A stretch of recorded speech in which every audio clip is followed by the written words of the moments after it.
As Hong Kong's opposition walks out of the legislature after 4 members are expelled, Britain says China has clearly breached its joint declaration.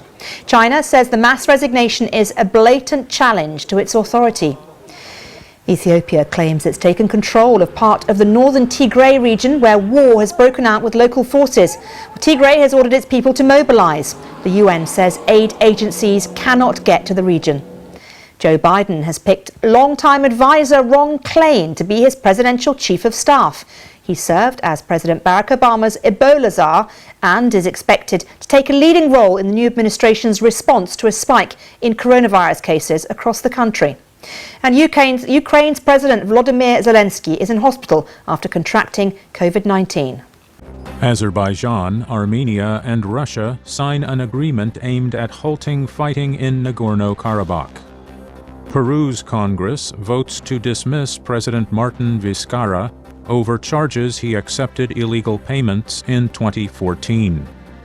China says U.S. sanctions on 4 Chinese individuals are a violation of international law. The measures are meant to punish them for ties to a campaign against activists in Hong Kong. And Ethiopian state television broadcasts images of what it says are Ethiopian government forces entering a town in the Tigray region. Here's a quick look at what's been making news here in Japan and elsewhere in Asia. Japanese Prime Minister Suga Yoshihide has congratulated U.S. President-elect Joe Biden for his victory in the U.S. presidential race. They spoke for the first time on Thursday over the phone. Suga also said Biden has suggested that Washington will help Japan defend the Senkaku Islands in the East China Sea under a bilateral security treaty. Japan controls the islands. China and Taiwan claim them.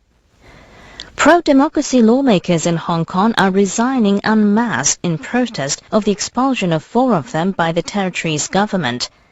The Standing Committee of China's National People's Congress has set new criteria for expelling members of Hong Kong's Legislative Council. Lawmakers can be barred if they're deemed to be advocating the territory's independence, threatening national security, or refusing to support the Basic Law. The group of 19 pro-democracy lawmakers reacted sharply. All the power will be centralized in the chief executive, the puppets of the central government. Today is the end of the one country, 2 system. A member of the Standing Committee from Hong Kong suggested disqualified lawmakers won't be allowed to run in future elections. Honda Motor plans to launch a self-driving vehicle with hands-free capabilities by the end of March that would make the Japanese automaker the first in the world to commercialize a so-called Level 3 self-driving vehicle. Honda plans to sell a Legend model equipped with the technology. Level 3 allows drivers to let the vehicle to do all operations including steering and braking, but that's only when certain conditions are met. We're broadcasting from NHK in Tokyo. Tokyo and Washington have begun working-level talks on the cost-sharing agreement of Japan hosting U.S. forces. The 2 sides agreed to seek an early conclusion to the matter. Foreign and defense officials from the 2 countries met in Washington on Monday and Tuesday. Japan's financial contribution to U.S. military bases is negotiated every 5 years. The Trump administration has called for its allies to boost defense spending. Here's what Japan's Chief Cabinet Secretary Kato Katsunobu had to say.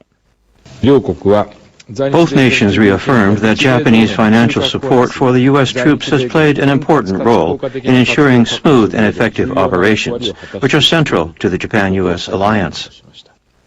Japan hopes to conclude the negotiations by the end of December, with the agreement set to expire in March. Myanmar's ruling party, led by the country's de facto leader Aung San Suu Kyi, looks certain to stay in power after Sunday's general election. A local paper says her National League for Democracy won an absolute majority of seats in parliament. The results give the NLD a second successive election sweep. While a quarter of the seats are reserved for the military under the constitution, the party has the right to elect a president who has the power to form a cabinet. In the previous general election 5 years ago, the NLD won a landslide victory. This time around, it added even more seats, securing a solid power base. India's Prime Minister Narendra Modi has stressed the importance of countries respecting each other's sovereignty and territorial integrity. His remark apparently holds border dispute opponent China in check. Modi made the comment during an online summit of the Shanghai Cooperation Organization. It was the first time Modi and Chinese President Xi Jinping have spoken since their troops' deadly clash in a disputed region in June. India accuses China of trying to change the status quo. Diplomatic and military officials of both countries have been engaged in a dialogue separately, but there is still no prospect in sight for an easing of tensions. Alibaba Group said its sales during the Singles' Day shopping season reached $74 billion. The Chinese e-commerce giant says the figure for the first 11 days of this month was up sharply from last year.